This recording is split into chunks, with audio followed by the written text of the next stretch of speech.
మరి యొక్క వాక్య సందేశం అందించిన కొరకు రెవరెండ్ సిహెచ్ షాలెం షరత్ గారు హైదరాబాద్ వారు మన మధ్యలో ఉన్నారు. మరి అందరూ కూడా లేచి తిరగకొనుకోకుండా మరి కూర్చుండి వాక్యం వినవలసిందిగా తెలియజేస్తూ ఉన్నాం. ఎవరు కూడా తిరగవద్దని తెలియజేస్తున్నాం.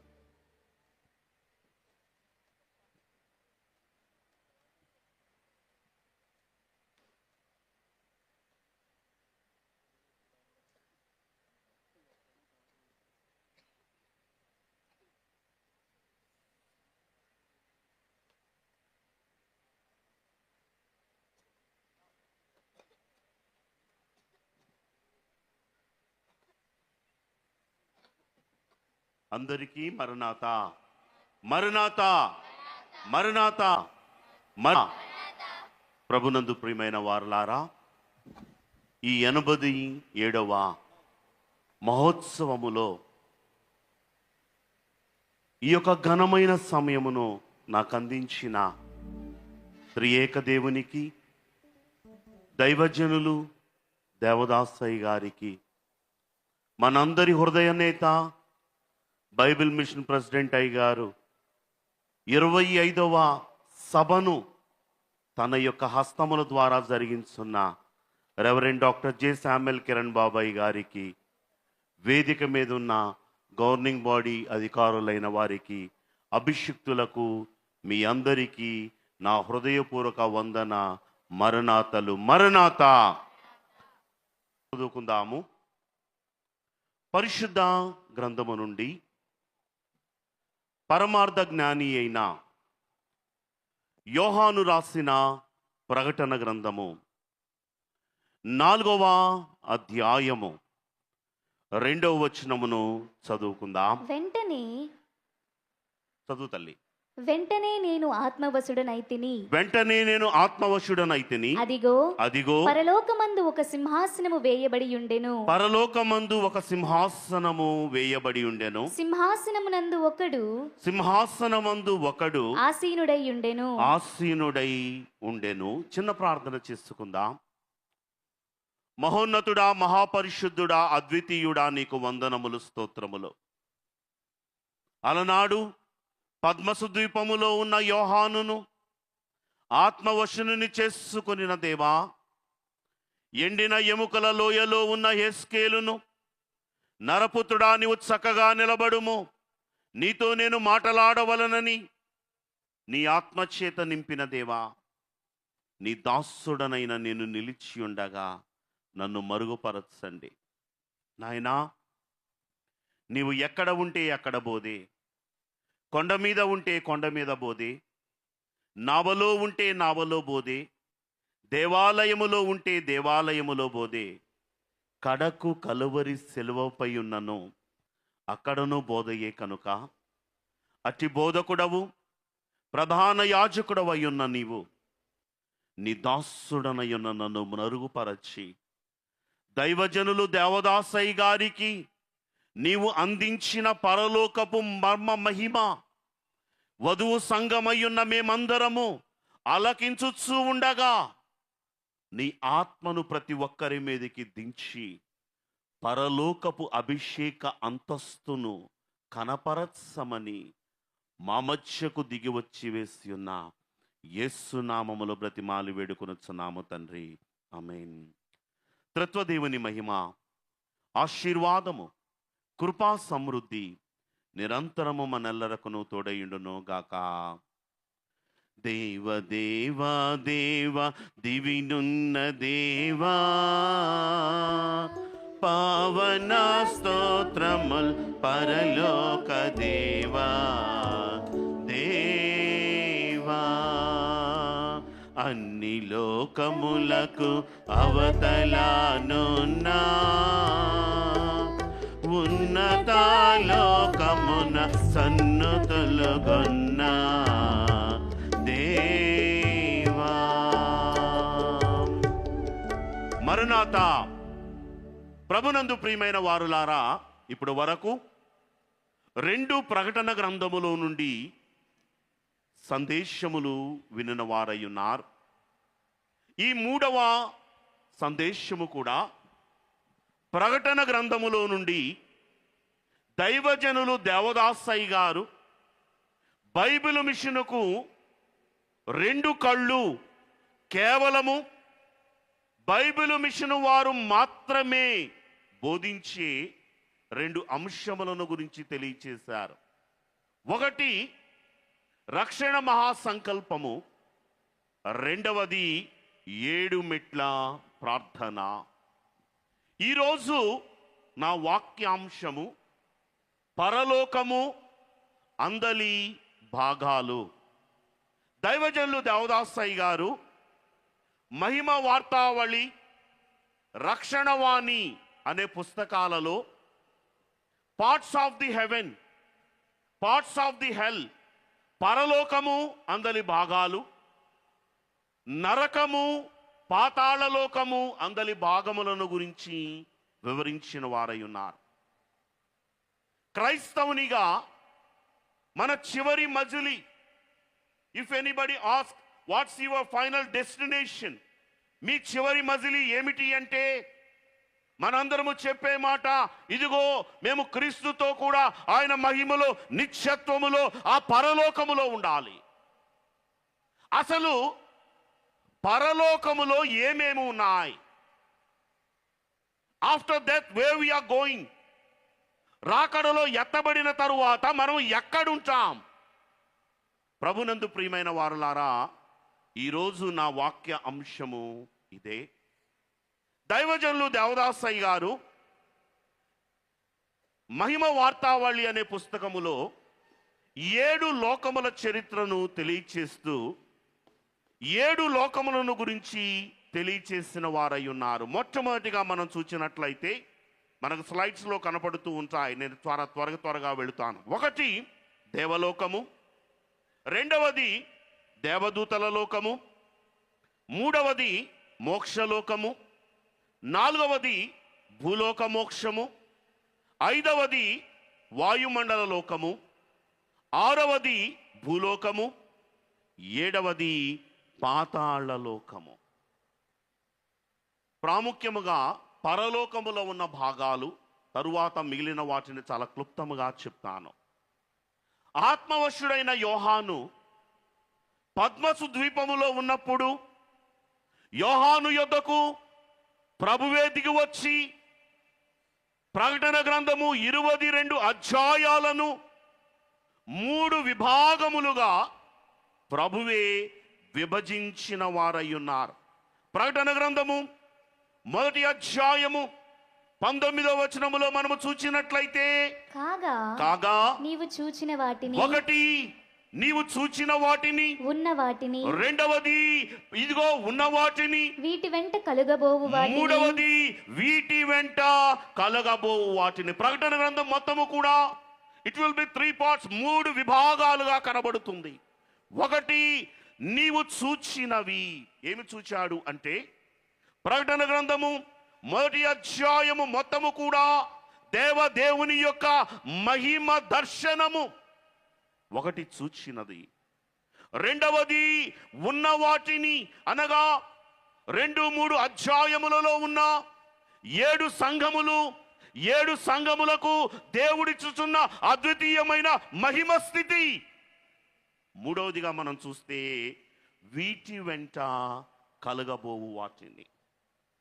ఈ యొక్క కలుగబోవేవి 4వ అధ్యాయము నుండి 22వ అధ్యాయము వరకు కనబడితే దైవజనులు అన్నారు, ఈ కలుగబోయేవి 2 విధాలుగా ఉన్నాయి అన్నారు. ఒకటి పరలోక సంభవాలు, 2 భూలోక సంభవాలు. ప్రకటన గ్రంథము 4వ అధ్యాయము, 5వ అధ్యాయము, 19వ అధ్యాయము, 20వ అధ్యాయము, 21వ అధ్యాయము, 22వ అధ్యాయము, ఇవి అన్నీ కూడా పరలోక సంభవాలుగా కనబడుతూ ఉన్నాయి. 6వ అధ్యాయము మొదలుకొని 18వ అధ్యాయము వరకు భూలోక సంభవాలుగా కనబడుతూ ఉన్నాయి. ప్రభునందు ప్రియమైన వారులారా, నేను కేవలము ఈ దినము 4వ అధ్యాయమునే బేస్ చేసుకొని పరలోకములోని భాగాలు చూపించాలి అని కోరుకుంటూ ఉన్నాను. మీ యొక్క పరిశుద్ధ గ్రంథమును మీరు జాగృతగా పరిశీలించిన వారైతే 4వ అధ్యాయములో దేవదాసయ్య గారు అన్నారు 3 భాగాలున్నాయి, 7 కథలు ఉన్నాయి అన్నారు. ఈ యొక్క 4వ అధ్యాయములో ప్రారంభ 5 వచనాలు సింహాసనాలు కనబడుతూ ఉన్నాయి. 6 నుండి 8 వచనముల వరకు 4 జీవులు కనబడుతూ ఉన్నాయి. 9వ వచనము నుండి 11వ వచనము వరకు స్తుతులు కనబడుతూ ఉన్నాయి. దైవజనులు అన్నారు ఈ అధ్యాయములో 7 కథలున్నాయి. ఒకసారి మనం క్లిప్పింగ్ చూద్దాం. 1 పరలోకపు తలుపు కథ ఉంది అన్నారు. 2వది సింహాసనపు కథ. 3వది ధనస్సు కథ. 4వది 24 సింహాసనముల కథ. 5వది 24 పెద్దల కథ. 6వది 4 జీవుల కథ. 7వది గాజు సముద్రము కథ. దైవజనులు చెబుతూ అన్నారు 4వ అధ్యాయము పరలోకపు స్థితి, 5వ అధ్యాయము పరలోకపు స్తుతి అన్నారు. చాలా క్లుప్తముగా నేను వెళతాను. ప్రభునందు ప్రియమైన వారులారా, మరలా మన మూలవాక్యములోనికి వచ్చినట్లయితే ఆత్మవశుడైన యోహాను పరలోకములోనికి దేవలోకములోనికి కొనిపోయినప్పుడు అంతటా ఒక తలుపు తీయబడి ఉండెను. పరలోకములో ఏమి కనబడుతుందయ్యా అంటే మొట్టమొదటిగా సింహాసన లోకము కనబడుతుంది. ఇది అన్ని లోకములకు పైనున్న లోకము, థ్రోన్, సింహాసన లోకము. ఈ దేవలోకములో అసలు దేవుడు ఎలా ఉంటాడు? బైబిల్ దేవుడు ఎలా ఉంటాడు అంటే అనాది నుండి అనేక విధాలుగా దైవ మహిమను చూపించింది. చాలా క్లుప్తముగా 2 అంశాలను చెప్పి నేను ముందుకు వెళతాను. దేవుడు ఎలా ఉండేవాడు అంటే అపోస్తలుడైన పౌలు తిమోతికి రాసిన మొదటి పత్రిక 6వ అధ్యాయము 16వ వచనములో మనము చూచినట్లయితే సమీపింపరాని తేజస్సులో ఆయన మాత్రమే వసించుచు అమరత్వము గలవాడై ఉన్నాడు. మనుషులలో ఎవడును ఆయనను చూడలేదు, ఎవడును చూడనేరడు. ఆయనకు ఘనతయు శాశ్వతమైన ప్రభావమును కలిగియుండును గాక.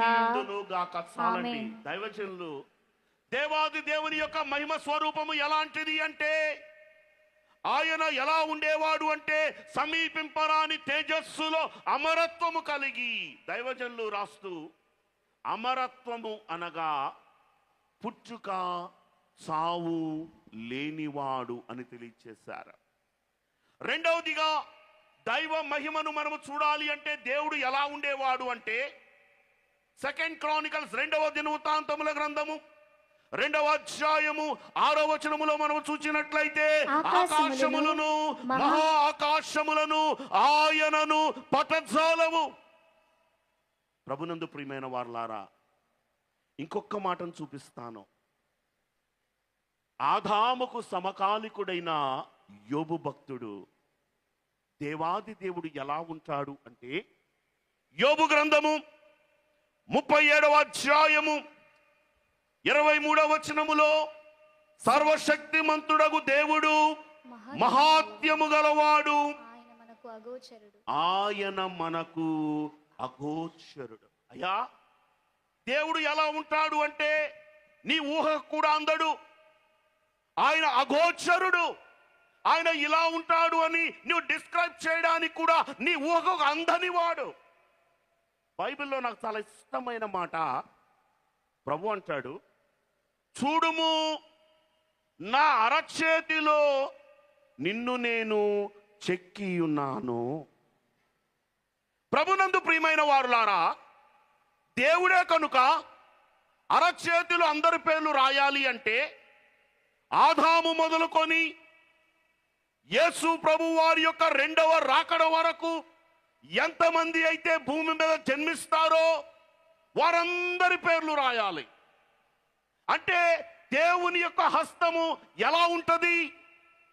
దేవుని యొక్క హస్తము ఎంత పెద్దగా ఉంటది? అగోచరుడైన దేవుని యొక్క అద్వితీయ రూపాన్ని ఒక్క మాటలో మీకు చూపించి ముందుకు వెళతాను.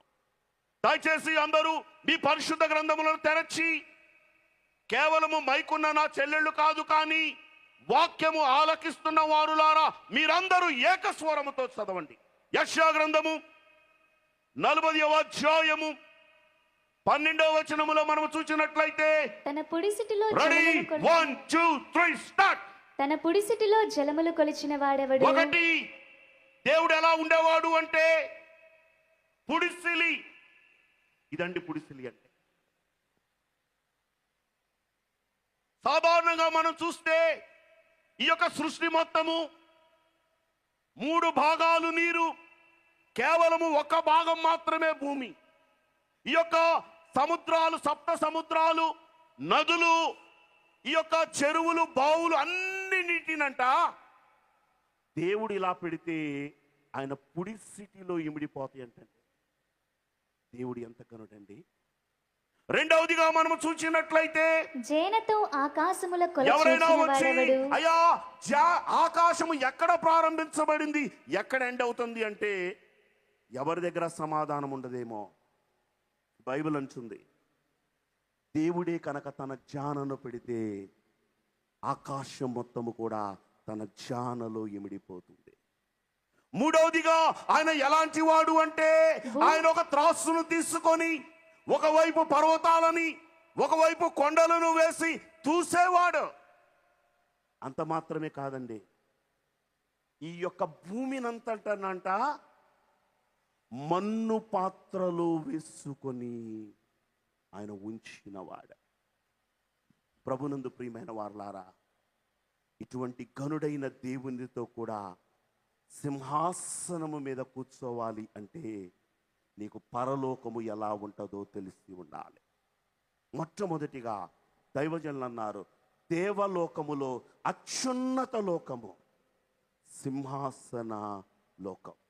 సాధారణంగా మనం పాడుతూ ఉంటాం, అత్యున్నత సింహాసనముపై ఆసీనుడవైన మా దేవా, అత్యంత ప్రేమ స్వరూపివి నీవే,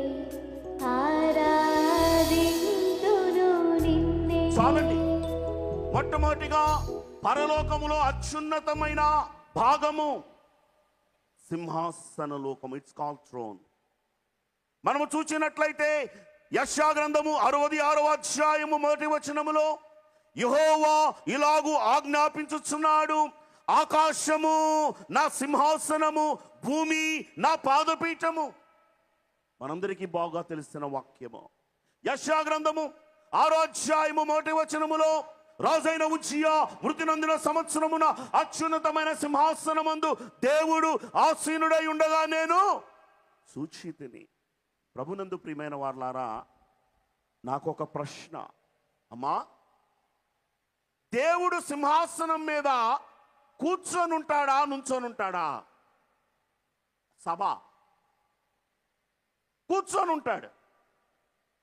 మనం చూసినట్లయితే అపోస్తుల కార్యములు 7వ అధ్యాయము 56వ వచనములో, అపోస్తుల కార్యములు 7వ అధ్యాయము 56వ వచనములో చూస్తే ఆకాశము తెరవబడుటయు, ఆకాశము తెరవబడుటయు, మనుష్య కుమారుడు దేవుని కుడి పార్శ్వమందు నిలిచియుండుటయు, దేవుని కుడి పార్శ్వమందు నిలిచియుండుటయు చూచుచున్నానని చెప్పెను. అంటే కొంచెంసేపు కూర్చొని కాళ్ళు ఎప్పుడు పుడితే లేచి నుంచుంటాడా? కాదంటే ద ఫస్ట్ మార్టియర్, మొదటి హత సాక్షి యొక్క ఆత్మ పరలోకానికి వస్తుంటే దేవాది దేవుడే లేచి సింహాసనం మీద నుంచి నిలబడ్డాడు. First part in heaven, it's called throne.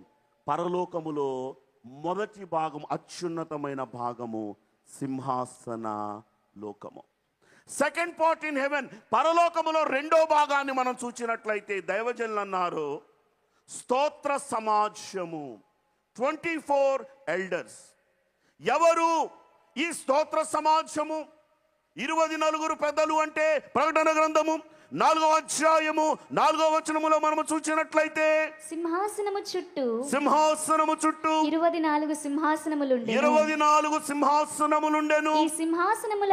ఈ సింహాసనములందు 24 పెద్దలు 24 పెద్దలు తెల్లని వస్త్రములు ధరించుకొని తమ తలల మీద సువర్ణ కిరీటములు పెట్టుకున్న వారై కూర్చుండురి. కూర్చాలండి. చాలా క్లుప్తంగా చెప్తాను. దైవజనులు అన్నారు, ఎవరు వీరంటే ప్రకటన గ్రంథము 21వ అధ్యాయము 12వ వచనములో చూచినట్లయితే ఆ పట్టణమునకు చదువుతల్లి ఎత్తైన గొప్ప ప్రాకారమును ఆ పట్టణమునకు ఎత్తైన గొప్ప ప్రాకారమును 12 గుమ్మములను ఉండెను.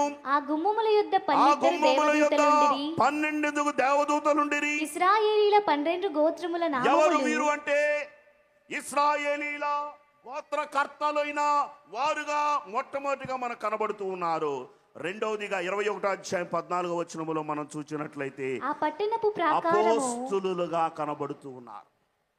ఒకరు ఇశ్రాయేలీల యొక్క గోత్రకర్తలు, రెండవ 12 మంది అపోస్తులు. అయ్యా, కేవలము వీరు ఆ 12 మందేనా అంటే దేవదాసయ్య గారు ప్రకటన గ్రంథం వివరంలో రాస్తూ వీరు 12 సైన్యములకు సాదృశ్యము, అపోస్తులు 12 సైన్యములకు సాదృశ్యము. వీరు వెనుక ఒక గొప్ప జనాంగము, వీరి ద్వారా వీరి వంశములలో నుండి మారిన వారికి ఈ 24 పెద్దలు రిప్రజెంటివ్, వారు ప్రతీకయ్యున్నారు అని తెలియచేశారు. The first part in heaven is throne. పరలోకములు అత్యున్నత భాగము సింహాసన లోకము. రెండవది స్తోత్ర సమాజము. మూడవదిగా మనం చూచినట్లయితే ప్రకటన గ్రంథము 4వ అధ్యాయము 6వ వచనము. మరియు ఆ సింహాసనము ఎదుట స్ఫటికమును పోలిన గాజు వంటి సముద్రమున్నట్టుండెను. ప్రభునందు ప్రియమైన వారలారా, నేను పరలోకమును మీకు చూపిస్తూ ఉన్నాను. దైవజనుడు చెప్పిన దాన్ని. ఒకటి దేవలోకములు, అత్యున్నత లోకము, సింహాసన లోకము. This is the first one.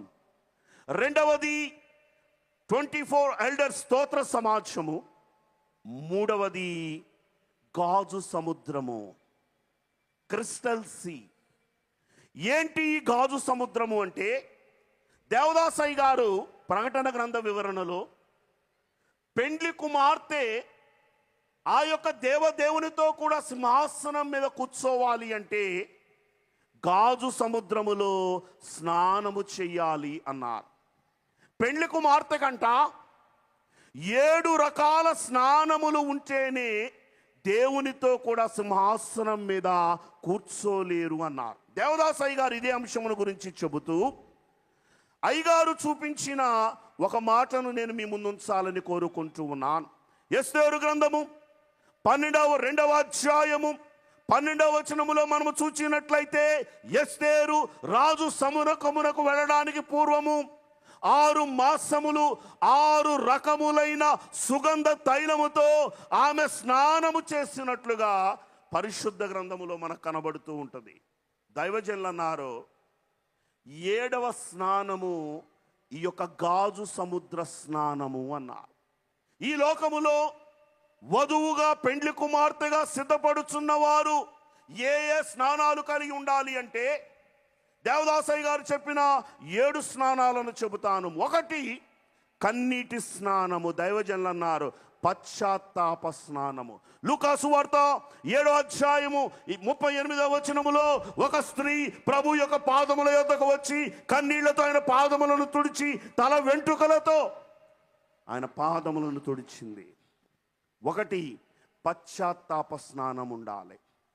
రెండవదిగా మనము చూసినట్లయితే దైవజనులన్న రక్త స్నానము. ఇది రక్షణ స్నానము. ఆదికాండము 49వ అధ్యాయము 11వ వచనములో ద్రాక్షాల రక్తములో తన వస్త్రములను ఉదుకుకొని, రెండవ స్నానము రక్త స్నానము లేక రక్షణ స్నానము. మూడవ స్నానం మనం చూసినట్లయితే ఉదక స్నానము, బాప్తిస్మము అన్నారు దైవజనులు. మార్కు సువార్త 16వ అధ్యాయము 16వ వచనములో ప్రభువు అపోస్తలులకు ఇచ్చిన చివరి ఆజ్ఞ, మీరు సర్వలోకమునకు వెళ్ళండి, సర్వ సృష్టికి సువార్తను ప్రకటించండి. దైవజనులు దేవదాసాయి గారు రాస్తూ, క్రీస్తు నామము దాల్తుము, స్నాన క్రియ జరుగు సమయంబునా, స్నాన క్రియ జరుగు సమయంబునా, క్రీస్తు నామము లేని క్రియలన్నీ వ్యాతంబే, వాస్తవమే ప్రభు నాకు జన్మ వారసుల మౌదము, జన్మ వారసుల మౌదము. చాలా త్వరగా చెబుతూ వెళ్తానండి. 4వది ఆత్మస్నానము. దైవజనులు అన్నారు పరిశుద్ధాత్మ బాప్తిస్మము. 5వది అగ్ని స్నానము. వారు మేడగదిలో ఉన్నప్పుడు ఒక బలమైన గాలిగా దిగిన పరిశుద్ధాత్ముడు అగ్ని వలె నాలుకలుగా విభాగింపబడి ఏ రీతిగా 120 మందిని కాల్చివేసి పరిశుద్ధులను చేశాడు. అట్టి అగ్ని స్నానము మనం పొందాలి అన్నారు. 6వ స్నానం మనం చూచినట్లయితే శ్రమల స్నానము. దేవదాసయ్య గారు ఒక గీత పెట్టి, మహినియేసే మహాశ్రమ పొంది మహిమకు వెళ్ళెను కాదే, మహిమ కోరని మనుజుడెవ్వడు మర్యాదగనెవడిచు, శ్రమలు లేక స్వర్గము లేదు, మానవుడు శ్రమను పొందక దైవా మానవుడెటు కాగలడు. 6వ స్నానము శ్రమల స్నానము. 7వ స్నానము మహిమ స్నానము అన్న. మహిమ స్నానము చేసినప్పుడు అంట, ఈ మహిమ స్నానం ఎక్కడ చేస్తాము అంటే గాజు సముద్రములో చేస్తాం. ఈ మహిమ స్నానము చేసినప్పుడంట పరమగీతము 1వ అధ్యాయము 12వ వచనములో ఉన్న స్థితి, రాజు విందులో కూర్చొని ఉన్నప్పుడు నా పరిమళ తైలపు సువాసన, సంఘము యొక్క సువాసన ప్రభువును ఆకర్షిస్తుంది. ప్రభునందు ప్రియమైన వారలారా, ఈ గాజు సముద్రం గురించి చెబుతూ, ఈ గాజు సముద్రము దేవుని యొక్క అంతరంగ ప్రతిబింబము అన్నారు దైవజనులు. అయ్యగారు చెప్పిన మాట ఇంకోటి చెప్తాను. బైబిల్లో 66 పుస్తకాల్లో ఎక్కడ కూడా దేవుడు దేవదూతలకు వెళ్ళి ఇదిగో నువ్వు ఈ పని చెయ్యి అని చెప్పినట్లు ఉండదు. దేవదూతలైన వారు దేవుని దగ్గరకు వచ్చి అయ్యా ఇదిగో మేము ఈ పని చేశాము అని చెప్పినట్లు ఉండదు. ఎందుకండి? దేవునికి దేవదూతలకు పడదా? ఏమీ లేదండి. ఈ గాజు సముద్రంలో నుండి దేవుడంట డైరెక్టుగా దేవదూతల అంతరంగంలోకి చూస్తాడంట. దేవదూతలంట ఈ గాజు సముద్రములో నుండి దేవుని అంతరంగములోనికి చూస్తారంట. అయ్యగారు ఎక్కడుంది ఇలాగా బైబిల్లో? ఎక్కడన్నా? ఫైన్, నేను మీకు ఒక రిఫరెన్స్ని ఇవ్వాలి అని కోరుకుంటూ ఉన్నాను. మనము గమనించినట్లయితే యెషయా గ్రంథము 14వ అధ్యాయము 12వ వచనము నుండి, లూసిఫర్ పడిపోయినప్పుడు తేజో నక్షత్రమా వేకువ చుక్క నువ్వు ఎలాగూ పడితివి, ఇదిగో నా సింహాసనమును హెచ్చించుకొందును, సభాపర్వతమునకు నేను ఎక్కి వెళ్ళుదును అనుకుంటివి, అనుకొనిన తోడనే. లూసిఫర్ అనుకున్నాడంట దేవునికి నాకు మధ్య ఆ సభాపర్వతము సింహాసనమే తేడా, నన్ను కూడా హెచ్చించుకుంటాను అనుకున్నాడు.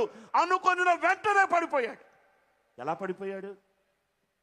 ఈ గాజు సముద్రములో నుండి దేవుడు దేవదూతల అంతరంగాన్ని చూస్తాడు. Fine, the first part in heaven it's called throne, సింహాసన లోకము.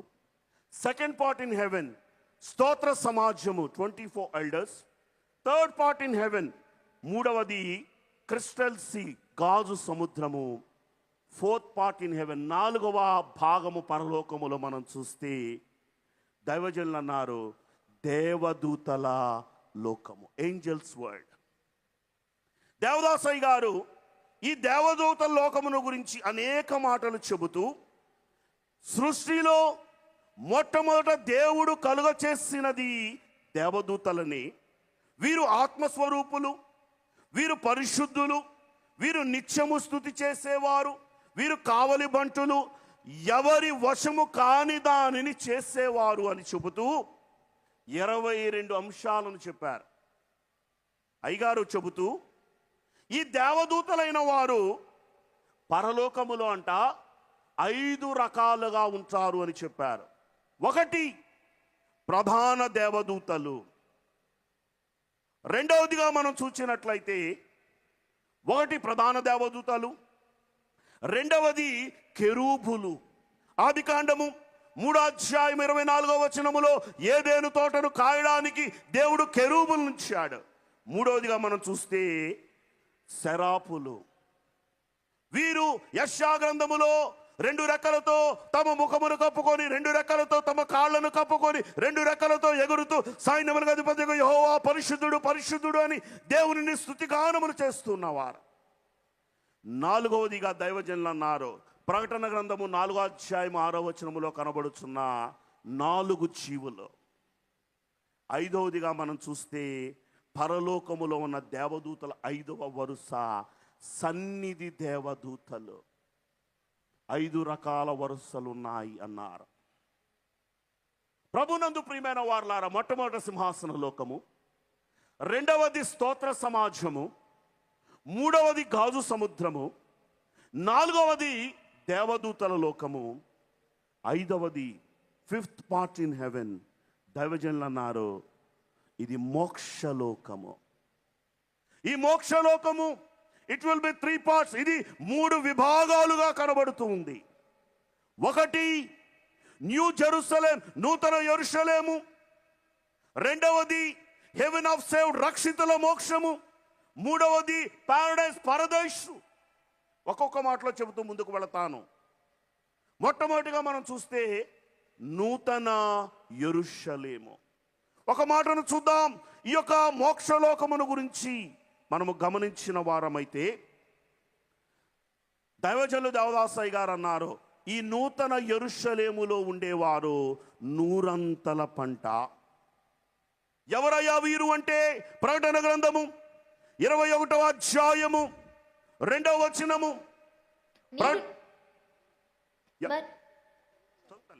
మరియు నేను నూతనమైన యెరూషలేము అను ఆ పరిశుద్ధ పట్టణము తన భర్త కొరకు అలంకరింపబడిన పెండ్లి కుమార్తె వలె సిద్ధపడి పరలోకమందున్న దేవుని యొద్ద నుండి దిగివచ్చుట చూచితిని. థ్యాంక్ యూ బంగారు తల్లి.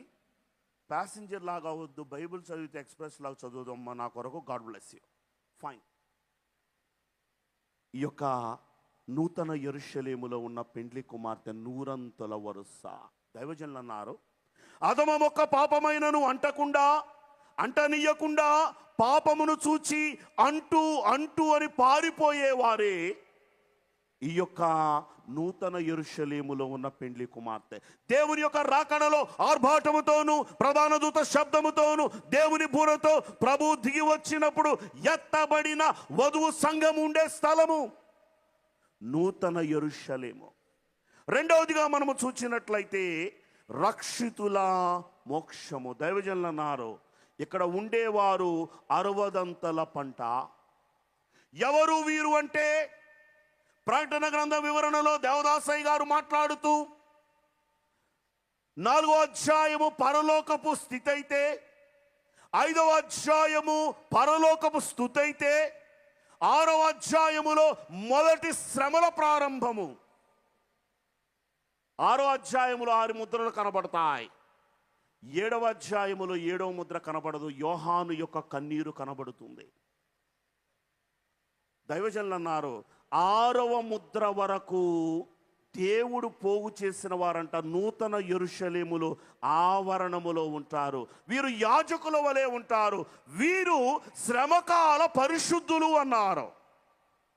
6వ ముద్ర తరువాత నుండి 7 ఏండ్ల శ్రమల కాలములో ఎత్తబడేవారు ఉండే స్థలమే ఈ హెవెన్ ఆఫ్ సేవ్డ్, రక్షితుల మోక్షము. దైవజనులు అన్నారు, రాకడ కాలములో ఎత్తబడిన వారికిని యూదులైన వారి కొరకు ఏర్పాటు చేయబడిన మోక్షలోకమే ఈ రక్షితుల మోక్షము. 3 పరదైసు. ఇది మనందరికి బాగా తెలుసు. పరిశుద్ధులై దేవుని సన్నిధానములోనికి వెళ్ళేవారు ఉండే స్థలమే పరదైసు. దేవదాసయ్య గారు చెబుతూ, పరిశుద్ధులు అంటే మరణాన్ని 3 విభాగాలుగా విభజించారు దైవజనులు. పాత నిబంధన కాలములో ద మీనింగ్ ఆఫ్ డెత్, మరణము అనగా పాపము వలన వచ్చు జీతము మరణము, ఇట్స్ ఎ కర్స్, అది శాపము. కానీ క్రొత్త నిబంధనలో యేసు ప్రభు వారు మరణాన్ని ఏం చేశారయ్యా అంటే నిద్రగా మార్చాడు. యాయీరు కుమార్తె చనిపోయినప్పుడు ఇదిగో ఈ చిన్నది నిద్రించుచున్నదే కానీ చనిపోలేదు అన్నారు. 4 దినములు సమాధిలో ఉన్న లాజరు యొద్దకు వెళ్ళి ఇదిగో మన సహోదరుడైన లాజరు నిద్రించుచున్నాడు, లేప వెళ్ళుదమన్నాడు. నిద్రించుచున్న వానిని లేపినట్లు సమాధిలో నుండి పిలిచాడు. అంత మాత్రమే కాదండి, దైవజనులు అన్నారు, యేసు ప్రభువే నిద్ర అనబడిన మరణములోనికి వెళ్ళి నిద్రించిన వాడు మేలుకొనిన రీతిగా మరణపు ముళ్ళును విరిచి పునరుద్ధానుడయ్యాడు. పాత నిబంధనలో మరణము అంటే శాపము, క్రొత్త నిబంధనలో మరణము అంటే నిద్ర, పరిశుద్ధాత్మ కాలములో మరణము అంటే క్రీస్తునందు మృతి చెందు మృతులు ధన్యులు. పరిశుద్ధాత్మ కాలంలో మరణాన్ని ధన్యత ఇచ్చాడు. ఎందుకయ్యా అంటే వారు పరదైస్సులో ఉంటారు. వీరు 30 పంచ అన్నారు. సంతోషం, నా సమయం చాలా వేగంగా పరిగెడుతుంది. మిగిలిన లోకాలు కూడా ఒక్కొక్క మాటలో చెప్పి వెళతాను. తరువాత మనము చూసినట్లయితే పరలోకములో భాగాలు చూసాం ఇప్పుడు వరకు. 1 త్రోన్ సింహాసన లోకము, 2వది స్తోత్ర సమాజము, 3వది గాజు సముద్రము, 4వది దేవదూతల లోకము, 5వది మోక్షలోకము. దాని తరువాత అయ్యగారు చెప్పారు భూలోక మోక్షము. ఎప్పుడు భూమి మోక్షంగా మార్చబడుతుంది అంటే యేసు ప్రభు వారి యొక్క 1000 ఏండ్ల పాలనలో హర్మగెద్దోను యుద్ధ అనంతరము. పరలోకమందున్న మా తండ్రి, నీ రాజ్యం మాకు వచ్చునుగా, కానీ నువ్వు ప్రార్థన చేస్తావే, ఆ రాజ్యము భూమి మీదకు దిగివచ్చినప్పుడు భూమి మోక్షంగా మారుతుందన్నారు దైవజనులు. తరువాత మనము చూసినట్లయితే వాయుమండల లోకము. ఈ వాయుమండల లోకము గురించి దేవుడు మా దైవజనులు చెప్పిన మాట, దేవునికి భిన్నముగా ఉండిన దూత సాతానుగా మారినందున తన జట్టుతో పాటు ఇక్కడికి వచ్చి వేసి ఉన్నది ఈ వాయుమండలంలోనికి. అందుకే అపోస్తలుడైన పౌలు ఎఫెసీయులకు రాసిన పత్రిక 6వ అధ్యాయము 12వ వచనములో మనము చూస్తే, ఏలయనగా మనము పోరాడునది శరీరులతో కాదు, కానీ ప్రధానులతోను అధికారులతోను ప్రస్తుత అంధకార సంబంధమగు లోకనాథులతోను ఆకాశమండలమందున్న దురాత్మల సమూహములతో పోరాడుచున్నాము. ఈ వాయుమండలం ఏం కనబడుతుందయ్యా అంటే, ప్రభునందు ప్రియమైన వారలారా, సాతాను యొక్క రాజ్య పటాలము కనబడుతుంది. వాయుమండల లోకము, దాని తరువాత భూలోకము. ఇప్పుడు మనం ఉంటున్నటువంటి మనకు దేవుడు నివాస స్థలముగా ఇచ్చింది. దానికే కీర్తనకారుడు అంటాడు, భూమియు దాని సంపూర్ణతయు లోకమును దాని నివాసులను యెహోవాయే. ఆదికాండము 1వ అధ్యాయము 10వ వచనములో మనము చూసినట్లయితే, దేవుడు ఆరిన నేలకు భూమి అని పేరు పెట్టెను. భూలోకము. చివరిగా 7వ లోకాన్ని మనం చూసినట్లయితే దైవజనులు అన్నారు పాతాళ లోకము. ఒక మాటను చూద్దాం.